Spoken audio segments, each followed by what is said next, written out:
各位喜欢兰花的朋友，大家好，我是安格斯。如果你是第一次看到我影片的新朋友，我的 YouTube 频道是一个兰花频道，我在这边与你们分享兰花相关的种植要领、个人经验、我学习到的技巧、兰花欣赏等等等。如果你想要学会怎么养兰，欢迎订阅我的频道并打开通知铃铛，这样每当我上传新的影片，你就会收到及时的通知。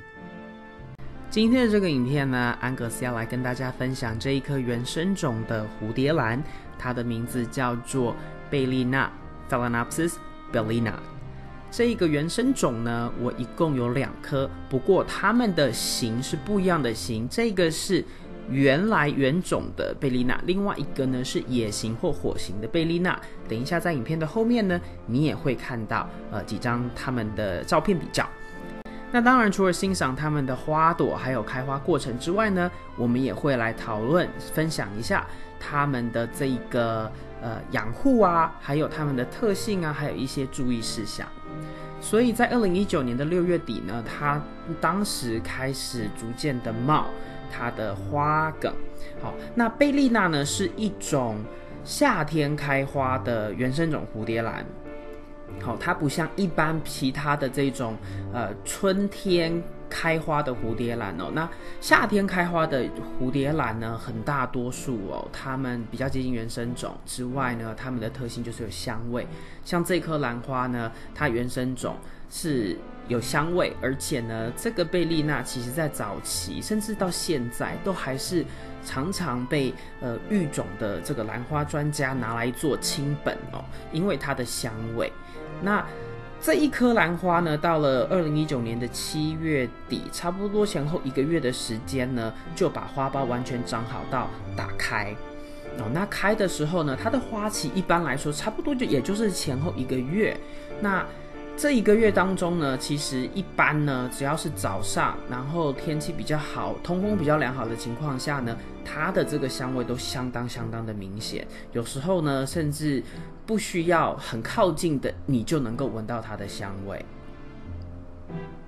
那这颗兰花呢，它本身哦，它的颜色比较偏粉红系列的，还有另外一种紫色系列的，这个就是说它颜色中心的颜色比较偏紫，那个是叫做 Cerulean 这一种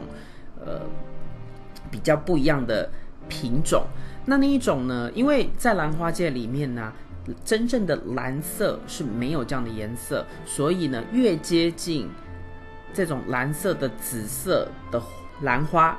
是越稀少，那价格相对的也就高一些。这个原生种它的这个花梗呢，也是有絮花性的特色，不过一般这个絮花性呢，要等到它的这个植株本身够成熟了，它的花梗够大够长了它才有可能会继续延伸。这颗兰花去年就有开花，不过呢，在去年花期结束之后呢，它的花梗大概在花结束之后的1个月开始就出现了枯黄的现象，所以它背后这边你能够看到它短短的那个被我剪掉的花梗啊，就是去年的花梗。那今年这个花梗呢，也本身比较短，不过到目前为止呢，我记得有比去年稍微再粗一点点，再长一点点，所以也许这个花梗会继续的保留下来，然后继续往前延伸。这个到时候如果有新的更状态，我会再跟大家做分享。这颗兰花呢，是种在介质半水耕的一个种植方式里面。那它的这个介质呢，是有2种不同的发泡链石类的东西混合而成。那它的比例我记得当时应该也差不多是1:1或者是1:2，就大颗的是1，小颗的大概是1或者是稍微少一点点。那介质半水耕呢，本身它是一种下半部分呢是有一个小蓄水池这样的一个杯底的种植方式。那侧边呢会有2个洞当排水孔，那洞以下呢就是有一个储存水的地方。那这一颗呢，很幸运的我当时把它改成这种种植方式的时候呢，它就已经蛮喜欢，本身马上就没有适应期，所以它的很多根系就长，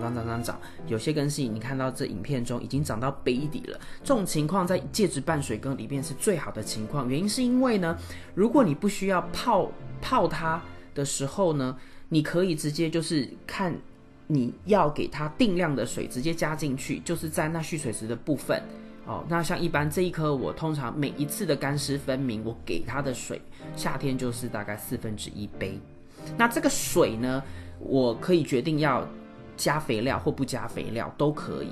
那我个人的操作是每一次1/4杯的水的那个水里面一定含有肥料，但是1个月月底或者是月初看你个人的这个 schedule，1个月一定会有一次只用清水来浸泡。那怎么泡呢？我就会把外杯罩起来，蓝色的外杯罩起来，然后把水加满，加到大概80%、89分满，这样子去泡。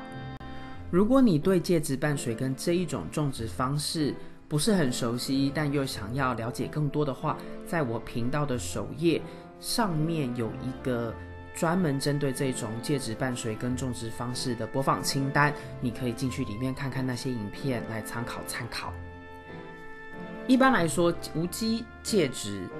都是用介质拌水跟都是用无机介质。那无机介质的好处其实蛮多的。第一个就是呢，它不会因为时间的一个用的时间长而导致它本身介质的一个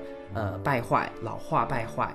那自然有机的介质，比如说水草、树皮、水苔这样的东西呢，它会因为时间久了，它会开始老化。那老化的过程中呢，可能会产生一些酸性的物质。那理论上很多兰花的这些兰友，他们都是觉得这样的酸性物质呢，会对根系有所影响，可能导致烂根。所以这是为什么用有机介质、天然的介质呢，你在可能固定1到2年、2到3年，这个不一定，因为要看你的环境湿度跟你给水的多寡。因为如果你比较常常都是很湿，那当然它这个老化败坏的情况就会快一点，速度就会快一点。所以每几年你就必须要换介质来保持兰花根系的健康。那无机介质就没有这样的顾虑了，因为除非是今天的主角它长得过大过茂盛，然后我需要换盆之外呢，我不需要担心是因为介质年龄的问题而需要把这个兰花拿出来重新换掉介质，这个是无机介质的好处。另外一个无机介质大家比较觉得是好处的地方是呢，因为无机介质它没有东西可以让虫子们吃，不像是水草啊、树皮啊，可能会有其他的一些小动物会啃食。所以呢，在病虫害上，应该说虫害上面，因为病还是有可能会有，但虫害上面呢，也相对的得到的几率是比较少，因为这些虫在这个无机介质里面其实找不到东西吃，它没有办法去啃食这一些发泡炼石、石头类的介质。所以这个是另外一个无机介质它比较我觉得是好处的部分啦。那其实我一般1个月因为一定都会一次用清水，所以呢无机介质的另外一个好处，因为我是这样子操作，所以我觉得它也是一个好处，是我可以用清水把里面不必要的东西清得相当的干净。因为这些介质它比较硬，一块一块的，它中间有很多的空隙，所以一旦泡水泡够久，然后水泡的次数够多，其实它会因为水的就是这个流掉的动作把里面的东西带走。那如果是树皮跟水草的话呢，它因为时间的推演，它年龄越来越大，它其实过程中呢还是会一直不断的产生小屑屑。这是为什么有时候你就算是用水去冲有机介质的这个盆子啊，你每一次几乎都一定会有一些小屑屑，那其实就是它介质自己本身的一个老化的现象。那再来刚刚提到的这个虫害啊，就比较是有机介质兰花饲主就是比较需要去注意的问题，因为毕竟有机的东西呢，就是比较会招这些自然的虫子到他们的周围。整体上来说呢，我对今天的主角今年的这个开花还是满意的。随着年龄的增长，希望它的花梗能够更长，才能够开更多的花。但是因为这一棵去年呢，